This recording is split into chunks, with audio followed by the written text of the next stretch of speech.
Well, hey there, YouTube. Matt M. Roy back again.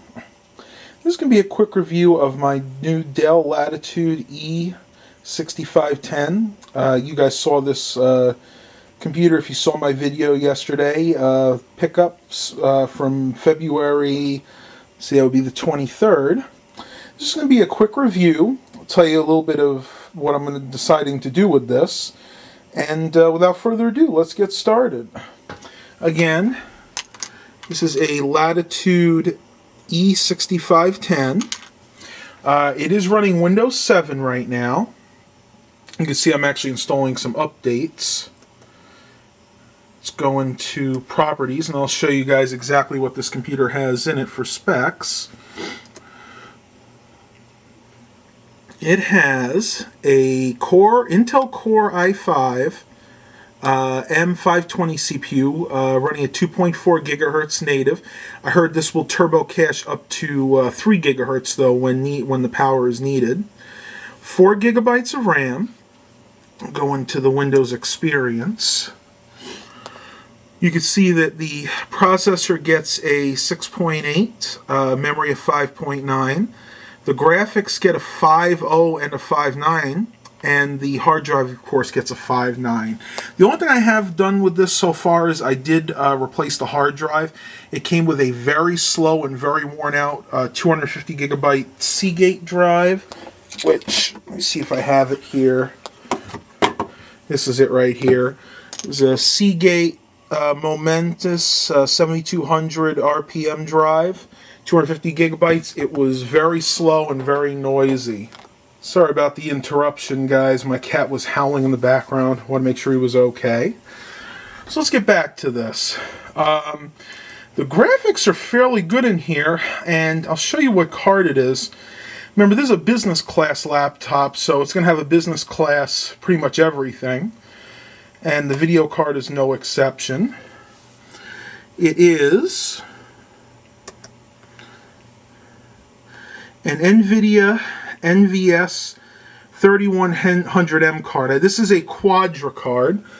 It has 512 megabytes of dedicated video memory. And of course you can see it shares 1,754 megabytes for the system. So it gives you a total of 2,266 megabytes. So not a bad video card, especially for a laptop. So I'll go over some of the features and the ports on this. Up here you can see your regular power button. This is a power button, I believe, for the internal smart card reader. This will actually give you access to it, but because it's not installed on this particular laptop, this pretty much does nothing. See your various array of lights. You have a hard drive, battery light, Wi-Fi, which of course is on right now, Bluetooth light, which I'm not sure if it has Bluetooth installed on this, and a 3G light, which I know is not installed. The 3G card is not installed on this computer. Very nice keyboard. It has the regular trackpad, which I really like. It's in good shape. It's not too worn. It has a little shiny spot there, but nothing major. And being a business class laptop, you also have the track point, which, as you can see, does function. You can see that going around there. I never could get used to these. I know a lot of people, a lot of my subscribers actually like these on their business class systems, but I'm clumsy with my fingers, so I can never really get used to that. So, of course, what I'm going to be using is this Microsoft Mobile Mouse 4000 series, which is one of my favorites. I'll probably talk about that in another video. Like I said, keyboard's in good shape, not too much wear on there. It's a little shiny in places, but nothing major. This has seen moderate use over its life. On the front here, pretty much all you have is the bracket for closing the screen. This does stick once in a while. I'm thinking about maybe shooting some WD-40 in there just to lubricate a little bit so it doesn't stick. It does have the two little pins here. And it seems to be an okay design. I really prefer the ones that just have one center pin, because if you shut this and you don't align it exactly right, you can very easily bend one of these. So just a quirk of mine. I prefer it the other way. As you can see, it's got the Core i5 and is made for Windows 7. If you turn to the right side of this laptop, and I'm going to have to turn the light on here so you guys can actually see what I'm doing, we have the PC card. I think this is an express card. Pretty much not used anymore, but I guess because of the business class system, they wanted to keep as many legacy ports in here as they could. Dual layer DVD burner, very nice to have, works flawlessly. Up here we have the SD card reader, which is right here. This is your wireless on and off switch. Firewire 1394 port, which will come in really handy, especially if I'm using my older mini DV or digital 8 camcorders like this one right here. Your headphone microphone port. 2 USB 2.0 ports. This is a little too old for having 3.0. It was about a year or two old for that. Turning to the back here, you can see we have a modem port that is not used. We have your 10-100 1000 gigabit Ethernet port. This is where the battery goes. The battery is in moderate condition. I think I'm going to try to use Dell's battery refresh software and see if I can get this back up to par. Seems to hold a good charge, but if you go into the BIOS, it reads this as a moderate health battery.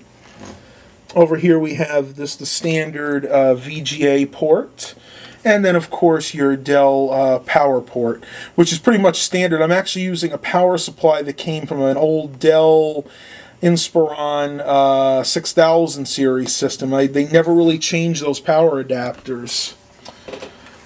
And coming over to the other side, that's really interesting. It has an SD card reader here, so I guess it has one on both sides, but this looks like the correct one to use. It's nice to have, especially because I use so many different digital cameras. I like to be able to just put the SD card in there and go. This is the hard drive cage. Very easy to get to, just 4 screws on the bottom. I don't know if you guys can see that or not. Yep, you got 4 screws, 1, 2, 3, and then 4. And you can change that right out.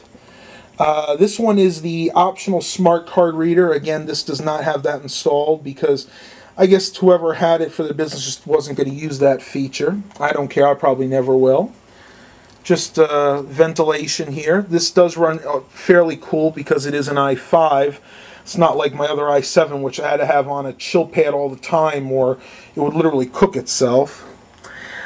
Display port. Now, I was really disappointed. I wish this was an HDMI port, but I do know that you can buy cables on eBay that go from the display port to HDMI, so I'll probably just wind up doing that.